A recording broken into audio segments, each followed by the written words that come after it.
Welcome to Real Clear Politics for Monday, March 3rd. I'm Andrew Walworth, and I'm joined by RCP President and co-founder Tom Bevan and Washington Bureau Chief Carl Cannon. So, gentlemen, believe it or not, it was just 3 days ago that Donald Trump and Vladimir Zelensky held their calamitous White House meeting.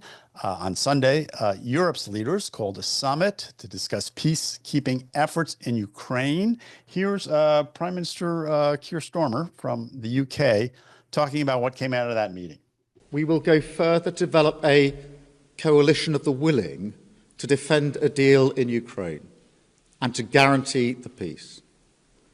Not every nation will feel able to contribute, but that can't mean that we sit back. Instead, those willing will intensify planning now with real urgency. The UK is prepared to back this with boots on the ground and planes in the air. Together with others, Europe must do the heavy lifting. But to support peace in our continent and to succeed, this effort must have strong US backing. So, Tom, that's the latest out of Europe. What do you make of it? Well, we'll see if this actually gets everything sort of back on track and back on the rails. I mean, the British ambassador to the U.S. was on one of the Sunday shows of the weekend and said, listen, Zelensky needs to express, real support for the Trump-initiated plan. He needs to sign the minerals deal. He needs to basically sort of, do a 180 and to get this thing back on track. Look, part of this, the outcome of this is, and Trump has said for a long time, he wants Europe to do more. He wants them to pay more and do more in terms of, a commitment to this conflict, which is, going on their continent. And so, I think it's a good development. I think it's a good thing. Where have we heard that phrase "coalition of the willing" before, Carl? That one sort of gave me a little deja vu. George H.W. Bush. Right. And how did that work out? Well, Saddam Hussein didn't survive it, but it took a while. So, Carl, what do you make of that? Took his son being president. So, Carl, what do you make of the plan out of Britain? Well, the whole thing was striking. It was, this tantrum that J.D. Vance and Vladimir Zelensky and Donald Trump threw in the Oval Office was pretty unseemly. I don't know why that. I don't know why they had to have cameras there. I know I'm supposed to be for transparency, but a little less lightness would have helped. More smoke-filled back rooms. Yeah, basically, democracy dies in darkness. It can die in the glare of the cameras too. Then Zelensky Europe is appalled, and we had some good coverage on that. Phil Wegman wrote about it for us, our White House correspondent. It was like a Rorschach test. If you didn't like Trump, you were just appalled and embarrassed. I'm ashamed to be an American. If you liked Trump, you thought, well, Zelensky completely misread the room. What's he doing? He's sabotaging himself. Well, those views are not mutually exclusive, by the way. But then he goes to Europe, and the Prime Minister, Andy, that clip you played, that is not a huggy, touchy-feely guy. But he physically embraced Zelensky, then walked him, down the walk in front and held his hand and put his arm around him. He was really trying to show that we, Britain, and presumably the Western European countries, are with this guy. We're not Trump. And at first, again, you're thinking, like Tom's talking about, is Trump actually better at this than he seems like? Because this is what he's wanted all along. And J.D. Vance has said it pointedly many times, even long before he thought he was going to be vice president, that this is Europe's fight. Why are we having to carry the heavy lifting? Now, Europe has, by this point, spent more money than the United States has. But if it's going to be, supplemental troops, now England's saying they'll fight. Presumably they're going to fight Russia. I mean, it's a positive development in a way if you're an American who doesn't want us involved in that, but it was also a little ominous. I don't know anybody who's rooting for British troops to engage with the Red Army. I don't know if they still call it that, but so the whole thing's pretty bracing, Andy. And I don't know what the next step is. Vladimir Putin doesn't seem like a person who wants to back down, and Donald Trump's peace deal is sort of this half-baked thing about mineral rights. None of the things that Zelensky wants are in that deal. none of the assurances he needs to be able to make it. So we're still up in the air. But so far, what Tom said, Europe is stepping up to the plate. And if you're the Trump administration, this is what you wanted to happen. Yeah, there was a piece by Stephen Wertheim in The Guardian, and we ran it on the front page of Real Clear today. I commend it to people. And he put it this way, and I think there's some wisdom in this. He said, the sooner Ukraine and Europe stop fixating on a U.S. security guarantee, the sooner they can coalesce with the United States around a viable plan that contains two main provisions, which he describes as a large and advanced Ukrainian army and a commitment to rearm Ukraine if Russia reinvades. And it seems to me that if you stand back from all the Sturm und Drang of the weekend, that this might be what's emerging. What's emerging is that the Europeans will put boots on the ground. They will put planes in the air, as the UK Prime Minister has said. America will backstop that, and that will be sort of how the peace is secured. Now, but Andy, I've got a question for you about this. Right. Where's Vladimir Putin in this? What has he said?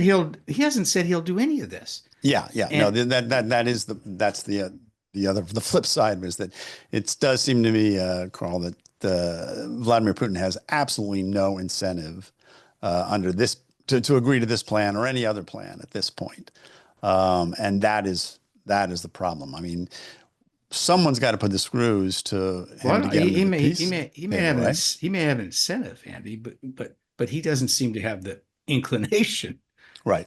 Well, yeah. I mean, go ahead, Tom. I was going to say, I mean, certainly with the way things broke down in the Oval Office, I'm sure the Russians and Putin are enjoying that and watching it and wanting it to play out. But as Marco Rubio, who did a bunch of Sunday shows over the weekend, said, look, we're trying to get a situation where, we get Vladimir Putin to the table. And I thought he was very persuasive in his arguments, which was, it takes two to tango, right? We have two parties involved and we're the arbiter. And the only way you can get these parties involved is if you get them to the table. And we're trying to get, in a situation where we can see if peace is a possibility or not. I said, I don't know if it's a 90% likely or 50% likely. We haven't even gotten to that point yet. And this is it's a difficult, it's a complex negotiation that's going to take time. But what the administration was trying to do was to, make this deal, this minerals deal with Ukraine and sort of vest our interests into Ukraine in a way that they hadn't been before. And that in and of itself being a guarantee of sorts to the Ukrainian leadership that, hey, the U.S. has now got skin in the game. We're going to be, on your side, and let's sit down at the table now with Putin and negotiate. That seemed to be the roadmap, the plan, and obviously that blew up, and now we're trying to find our way back to that, and via the Europeans. But that that's what the next steps should be: is you get Vladimir Putin to the table and see, what he's willing to do, what he's not willing to do. Yeah, I suppose. But Carl, going back to Vladimir Putin, you were right to raise that. How do you get him to the table? Do you do it? Do you get Vladimir Putin to the table by sugarcoating stuff, not blaming him for starting the war, telling him that Ukraine being in NATO is off the table? I mean, that's been the administration's approach. Right. What you just said is what J.D. Vance, Trump, and Pete Hegseth have all said. That it sounded like they were giving away the game beforehand. But I think using the most charitable interpretation of it, that's what they're trying to do is flatter Putin, because like Trump, he's a person who likes to be flattered. He doesn't like to be challenged or criticized. I don't know any politicians who do, but these two are in a league of their own. But I still don't, Zelensky was blamed, not by me, but for arguing with J.D. Vance and President Trump. But they said, Vance had this weird thing. You haven't thanked us in this meeting. Well, why should he thank them? They had nothing to do. They weren't in power. Joe Biden was in power when as Trump keeps reminding us, when Ukraine was invaded. And Joe Biden is the one, and the Congress committed, and Republicans and Democrats in Congress committed all this money and material. President Zelensky has thanked them many times and thanked Congress and thanked Republicans in Congress. But why he would thank Vance and Trump, it was weird. And they hit on this thing when Zelensky said, Andy talked directly what you're talking about now. He said, we had a ceasefire in 2019. Then we had a prisoner exchange. We released our prisoners. He didn't release his prisoners. How do you negotiate with a person like that? I think what negotiation is there? Now, English is not his first language, but he made it pretty clear what he was saying is that he doesn't think Putin negotiates in good faith. And I would have liked to have seen the president and the vice president respond to that instead of just carping at the guy and saying, you're an ingrate. You haven't thanked us. Because that's the $64,000 question, Tom. Will Vladimir Putin negotiate at all? Of course it is. But back to Andy's original question. I mean, the Biden administration has been calling Putin names, killer, war criminal. How's that worked out? They didn't talk to him. That's not going to get him to the table. And that's what Zelensky did in that meeting. He called him a killer. He called him a terrorist. And well, he's killed people on British soil, which is one of the reasons the British Prime Minister things, but knows Carl, where he stands. But Carl, if I'm trying to sit down with you and have a conversation with you about something, is it gonna get you to the table if I call you a nasty SOB to your face or in public? Is that really gonna make you want to like sit down with me and negotiate on something? No. And I think the administration, that's a reality. It doesn't mean that. As again, I thought Marco Rubio was very persuasive on this point. It doesn't mean that, we're lauding Putin or we're calling him a humanitarian or we're saying he's not any of these things. Well, it's just a matter of diplomacy 101. Tom, I don't disagree with that, but that's why you have these conversations about the cameras running. And by the way, the AP was excluded from that meeting, but Russia had a reporter there, so it made they snuck in and got kicked out. Carl, come on. I don't believe that story for a minute, Tom. But I have a more charitable view of it, perhaps, than you do. You think they're incompetent at the White House. I would say that maybe they're trying to communicate with Putin and they're using every means that they can. My point is that these conversations can be held in private, but once Trump gets his back up and gets like his pride's hurt, this is not about his pride. This man's fighting for his country, Tom. He has a right. He has a right to. Thousands and thousands of civilians have been slaughtered by the Russian army in that country. You're expecting a level of restraint that, well, you don't even show on this program. Come on. You did see the story about how Joe Biden got pissed off and started yelling at Zelensky for not being grateful, in one of these phone conversations that was a couple of years ago. There are also clips of Barack Obama getting lectured in the Oval Office by Benjamin Netanyahu and his staffers being absolutely livid and like now you've reminded Israelis for that. You reminded me of the most off-putting comment of the weekend. Lindsey Graham saying maybe Zelensky has to go to get this peace deal. It reminded me exactly of Chuck Schumer saying that Netanyahu had to go. This is kind of a new one, a new 21st century wrinkle on ugly American U.S. senators calling for regime change and democracy. I never thought I'd live that long. Well, let me, we got to wrap this segment up, but the question I have for both of you, and short answers, please.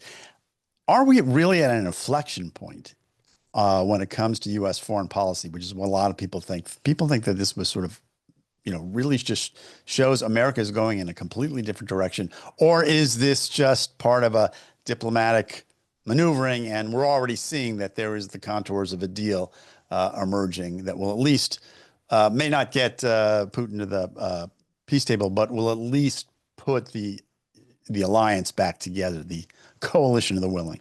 Carl.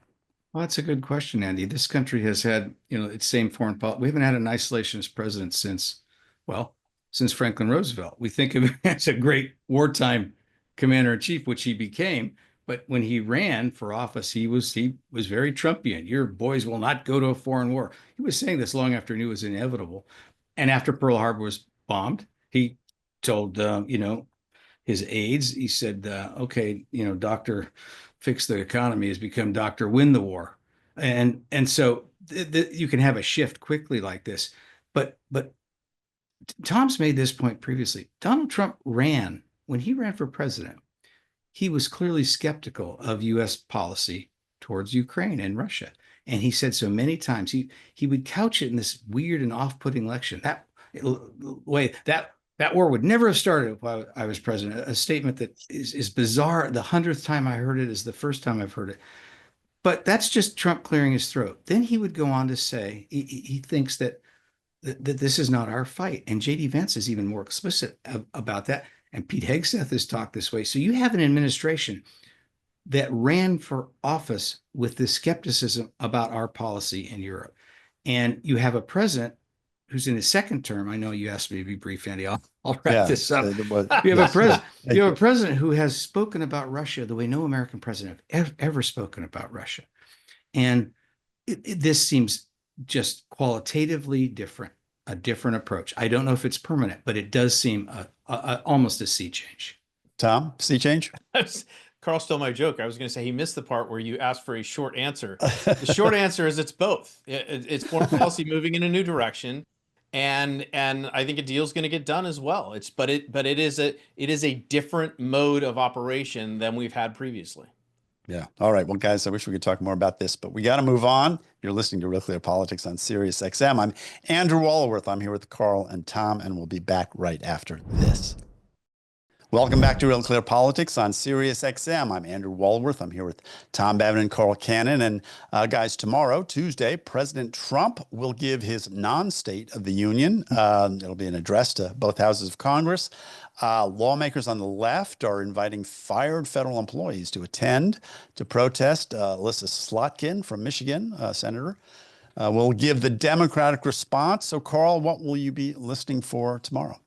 Well, I have to listen carefully because I have to edit our stories. And Tom will not watch State of the Union address. He hates these speeches and thinks that they're very like it is, useful as spats at an Iowa picnic. But anyway, the theatrics are one thing, and this will be particularly stark. The Democrats will sit there stone-faced in silence and maybe even encourage, Code Pink to shout stuff. I'm exaggerating. The Republicans will leap to their feet and act like, every banal line the president utters is like a grand slam in the ninth inning of the World Series. And so the theatrics have gotten kind of comical. So I'll try to tune that out and listen to what Trump is saying. And what I'll be listening for is his explanation of why he's moved so fast in so many areas, particularly on, trying to gut the federal workforce. And I think this is going to be a crafted speech, a set piece. So he's not going to do things like blurt out Zelensky's a dictator. He's going to be, I assume, more measured. The other thing I'll watch for is what Tom and I talked about at the convention. I thought he'd probably stick to a speech and give a short speech. And he did that for 7, 8 minutes, Tom, and then just started riffing. He tends to play to the hall. And that's not that's probably won't serve him best. He should remember that, there's 500 odd lawmakers there, fine. But there's, 40 million people at home, Americans, trying to figure out where he's taking us and specifically in domestic policy, and also what he plans to do about inflation, which, Biden was wrong. He hadn't cured it. He hadn't fixed it. It wasn't gone.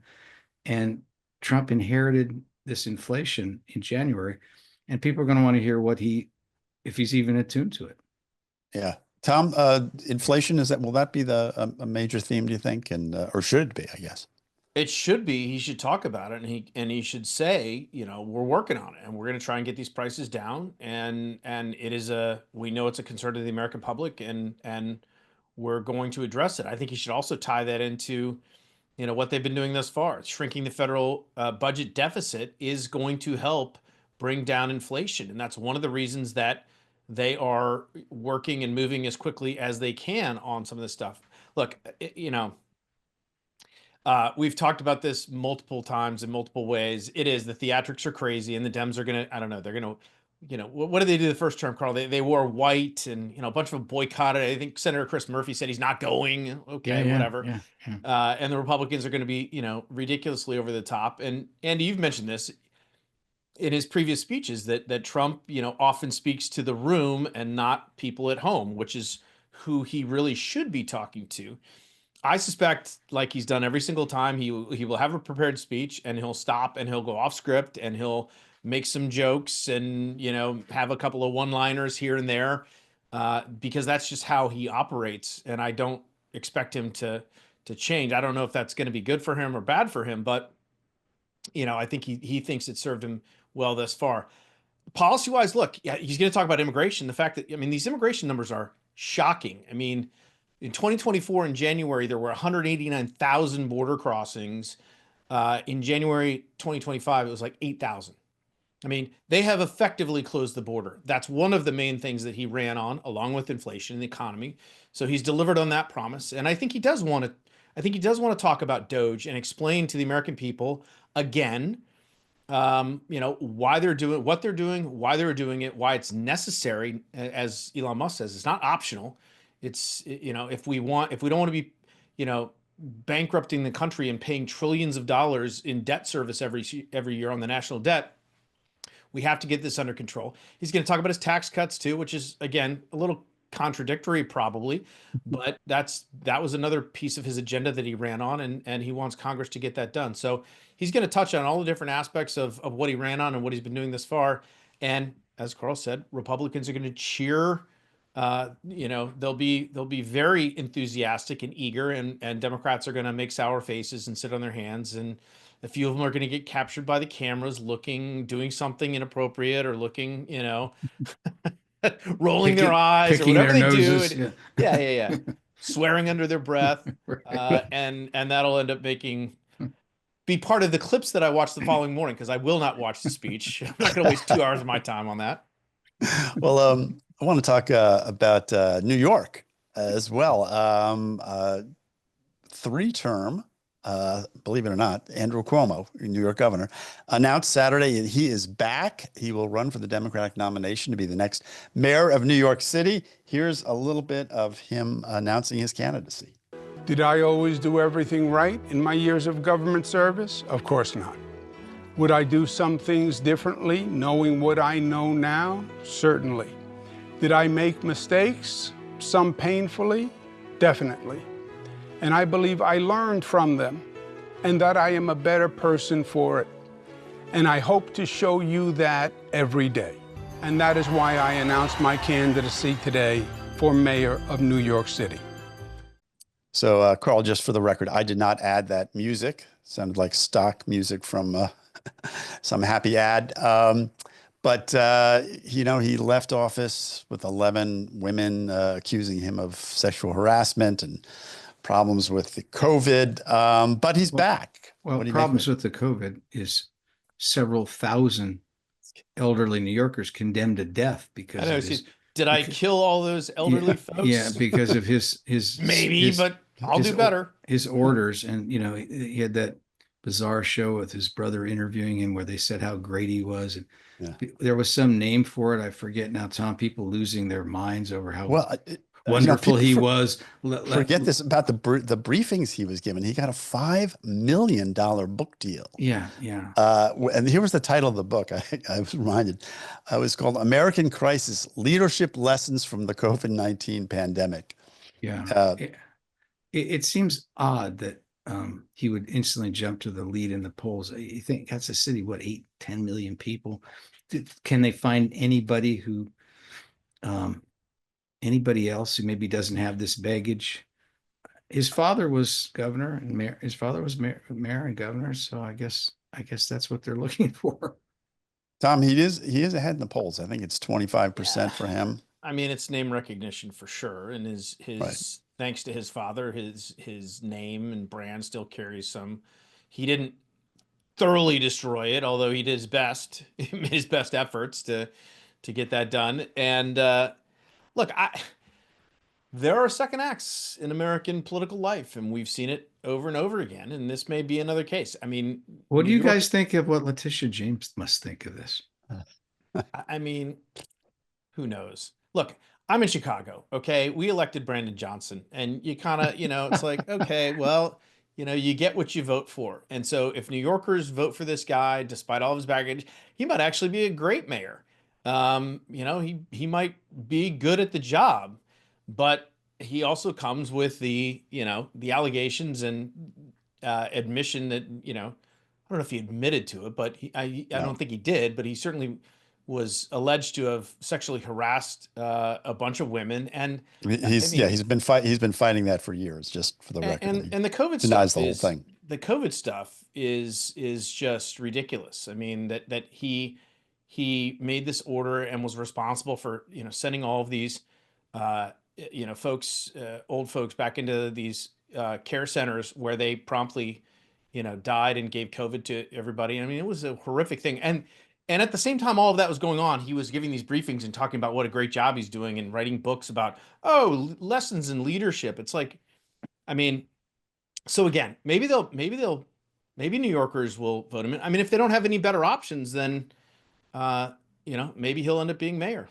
Well, Carl, one of the interesting things about this is a ranked choice election for the Democratic nomination. And if you win the Democratic nomination in New York City, you basically have won the general election in November. But so does that help him? Because it's kind of an interesting thing. I mean, the name recognition might be enough to carry him over, and there's no runoff the way they do in other cities. No, but it's right? interesting. It's very interesting because Cuomo may be a lot of people's first choice and a lot of people's last choice on the ballot. There may be people who'd never vote for him.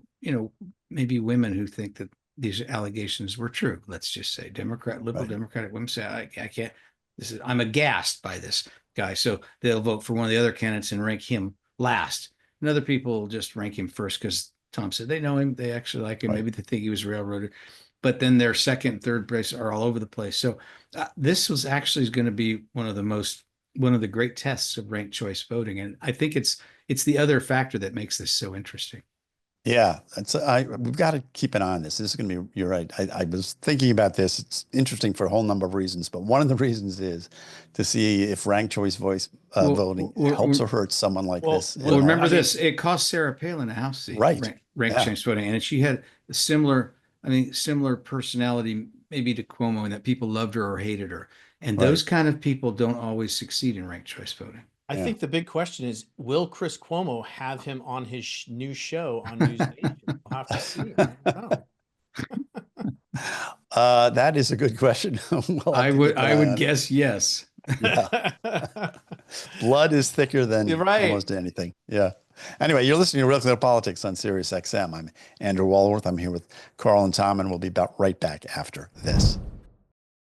Welcome back to Real Clear Politics on Sirius XM. I'm Andrew Walworth. I'm here with Tom and Carl. And Tom, the New York Times ran an op-ed calling Elon Musk a racist, blaming it on his South African roots. It was by a guy named William Shokai. I think I'm saying his name right. He's the editor of Africa is a Country, which is a website. He's based in Cape Town.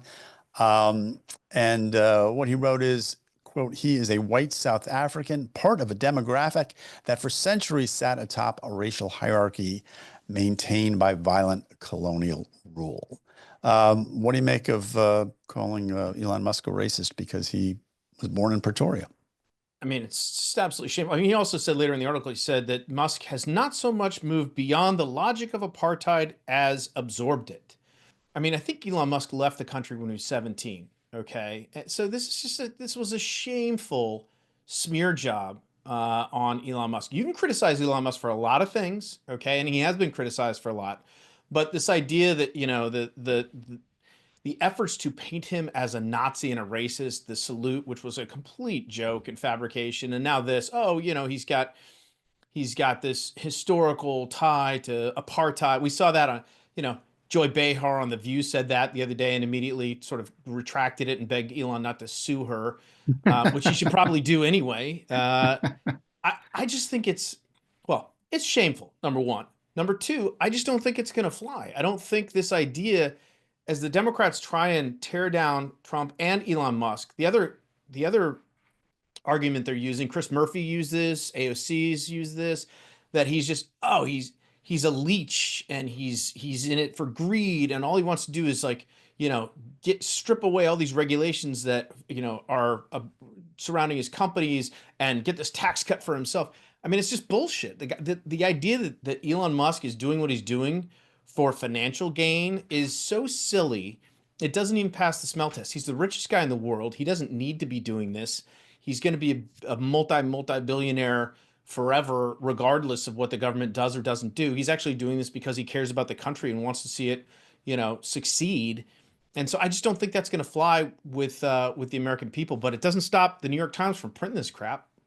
Yeah. Carl, there was one line which struck me from the article he wrote about his father. He said, though his father, who was an engineer, was for a time a member of the anti-apartheid Progressive Party, there's little evidence Mr. Musk inherited his political convictions. So sounds like his dad was on the right side of history, but somehow Elon's not. Yeah, so let's get this right. We're blaming him for his ancestors, but the only ancestor we know anything about was against apartheid. But somehow he's to blame for this 400-year-old regime that the Dutch put in place. It's actually not a very serious critique of Elon Musk. And there are serious critiques to be made. I've said on this show, I find how he's treating federal workers capricious, and I don't think it was explained very well to them or the country. And I don't think President Trump has any right to do these things he's doing. But to call somebody racist, it's become sort of the default insult in progressive politics if you don't like someone, and it cheapens it because racism is a pernicious evil, and there's no evidence. Tom says there's no evidence money motivates this guy in terms of federal contract stuff. I can't speak to that, but there's no evidence he's motivated by anything having to do with apartheid or African history. He doesn't even talk about it. It's not really, he's really an American. I mean, and we talk about immigrants and migration and immigration policy a lot, but whenever this harks back to something older, like, remember how they attacked Arnold Schwarzenegger? Right. The way he pronounced California, and of course, how he pronounced it was closer to the Spanish pronunciation Every now and than then, their Democrats- pronunciation. Every now and then, Democrats find an immigrant they don't like. They're Right, always yeah. Republican.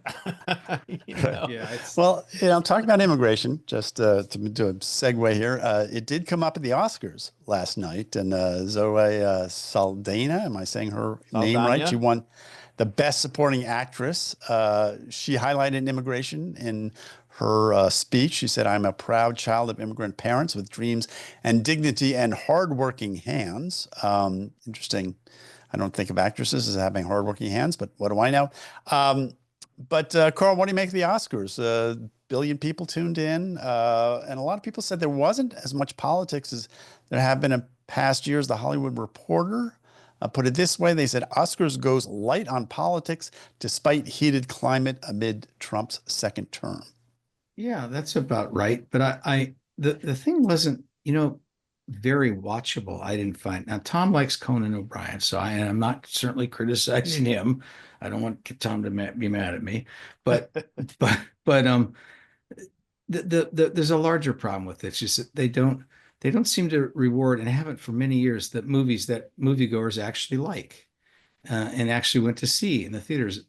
These movies that won most of these awards are movies most Americans hadn't even heard of them, let alone watch them before they win these awards. And the Wiz, which people loved, the Bob Dylan movie, which was people really, people who know Dylan say it was just terrific. The movies people like are sort of set aside, and they're trying to make a statement. So there wasn't a lot of politics. There was some from the podium when people won, but the politics are in the movies, which is with the indie films and sort of this 3.5-hour movie with The Brutalist. So they still have a lot to learn, but they didn't throw it in your face last night. Tom, the few jokes. I mean, Conan O'Brien, who apparently you like, said, Nora is having a good night. That's great news. I guess Americans are excited to see somebody finally stand up to a powerful Russian. So I was sort of struck that, to the extent there was a pro-war faction at the Oscars.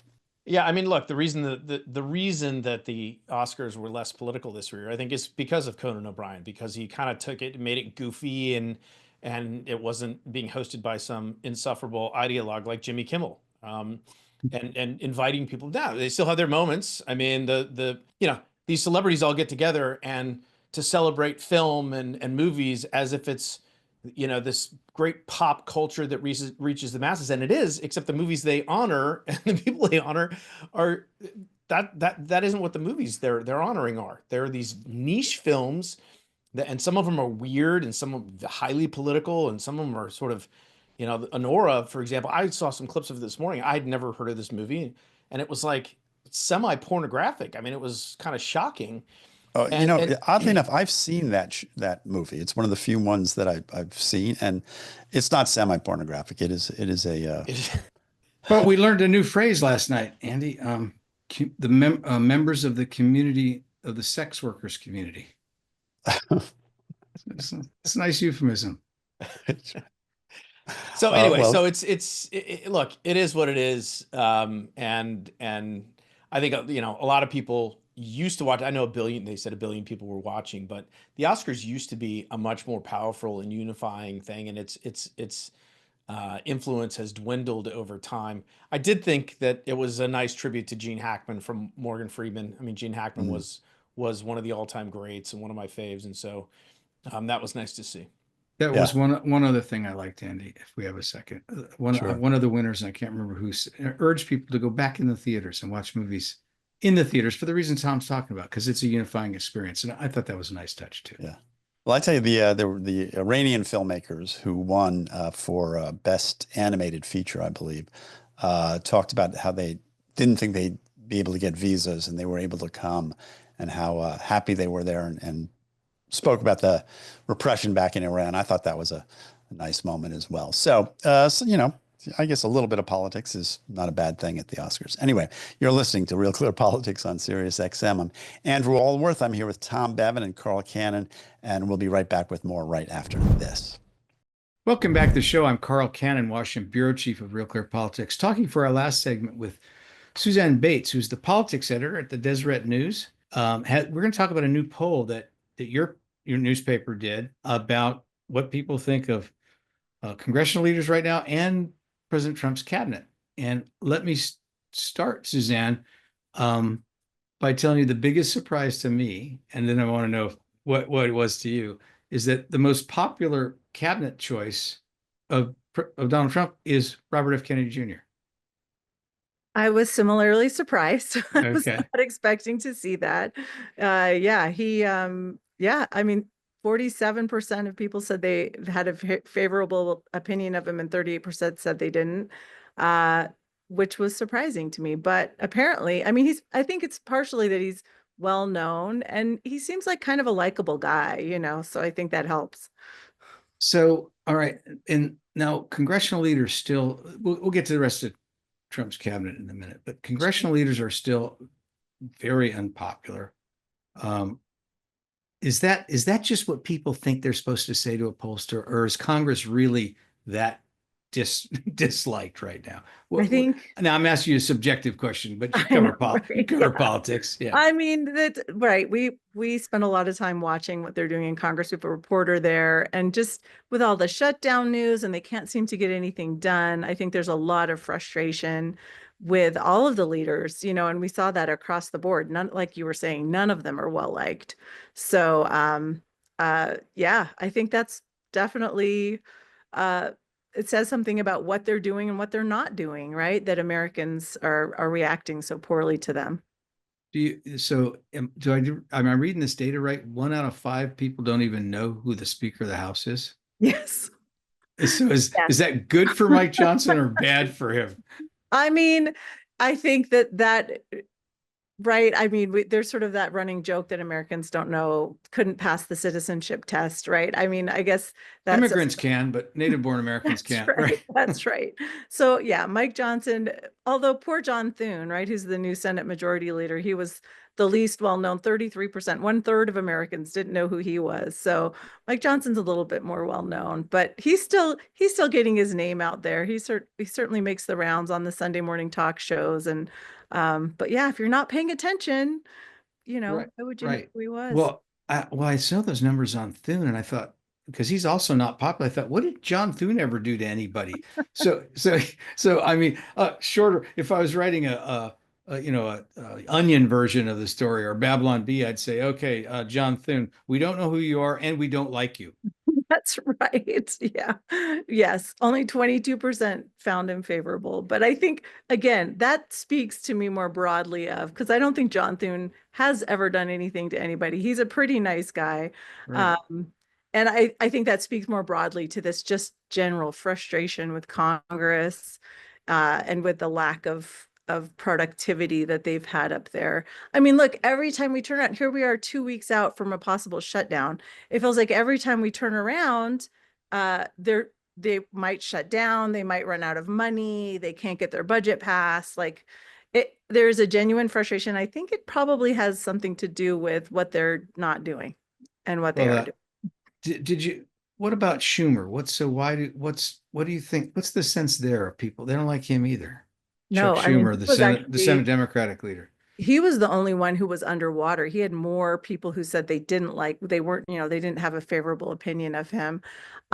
He's a little bit in that attack dog role. I don't know. I think he's often the talking head right now for Democrats. Now that Joe Biden's out of the picture, Kamala Harris is out of the picture, Chuck Schumer is maybe the person that they think of the most in terms of who speaks for Democrats right now.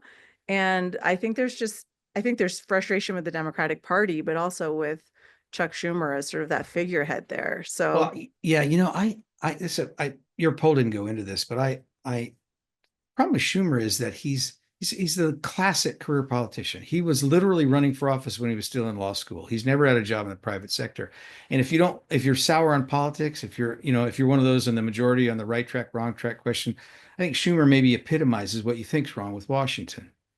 that's probably true. Yeah, Yeah. and he has that very New York accent. I think he sort of speaks to that, what people think of it when they think of like a sort of career Democratic politician, especially, right? It's sort of that the guy from the city who's just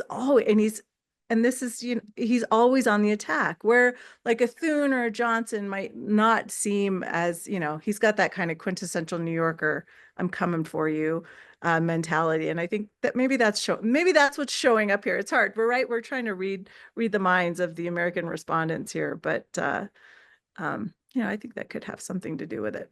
You're listening to Suzanne Bates, the politics editor at the Deseret News. I'm Carl Cannon, Washington bureau chief of RCP. You're listening to Real Clear Politics on SiriusXM Radio. The Deseret News sponsored a new poll. It's done by Harris X. Is that the right name of the poll? What surprised you the most in the data in this new poll? I was surprised by how well most of Trump's picks are doing in terms of, again, not like tons of favorability, but we're also not seeing a ton of unfavorability either. And that was across the board, except for, Elon Musk, who isn't a cabinet secretary, but runs our Department of Government Efficiency. He only 41% said they've had a favorable opinion of him. 47% said they did not. And so he's another one, who's been out there a lot. He's always by Trump's side. And I think that some of what he's doing is not super popular right now, and so clearly people have very strong opinions about him. But as I'm looking at this data, I thought sometimes, I think Donald Trump just emotes and he doesn't give any thought to it. Other times I think he's playing 5D chess. I can never quite decide, but Elon Musk is less popular than Trump. He is, it seems to me that he's a foil in a way for Trump. And if you voted for Trump, but you're a little unhappy, you're a little worried about this, coming out of the gate, going from 0 to 60 in 1 month, the way that you blame Elon Musk. And he's not even an American. You can, New York Times, we talked about earlier in the show, the New York Times had this story about him, he's from the country that gave us apartheid. So people invest a lot. He's an easy bogeyman for some people. He's also the richest man in the world, which, okay. Right. If you're angry at rich people broadly, there you go. Billionaire, a business owner. I think there's probably just a lot of reasons people might be frustrated with him, but I like that point. I think he could definitely be the bad cop to Trump's good cop. We actually, another part of our poll was we ran a bunch of questions about the executive orders that they've had, and what Doge is doing was broadly popular-ish, but it was, I think there's a lot of questions about USAID and some of the other things that have happened with the Trump administration, again, that Elon Musk is the face of. And so, I think that he's getting some of that heat that maybe you're right. Well, yeah, and Trump would liberals are get going, otherwise. and liberals are going around dumping their Teslas, and so they used to love this car. Now they don't really love the car That's because of right. who owns it. All right, we got 30 seconds left. Pete Hegseth didn't do well in the poll either. No, he didn't. He's sort of the cabinet member who sticks out. What's your sense of what the objection there is? Is he just too young, not ready, didn't have the right pedigree, or is it something he's done or said in the first month? What's your sense there? Well, I think there was so much bad press ahead of his nomination, his confirmation, over, was he guilty of, sexual assault, sexual harassment, all of these allegations that were floated about him. I think those are still attached to him. And again, he might be a little bit more well known because he was on Fox News.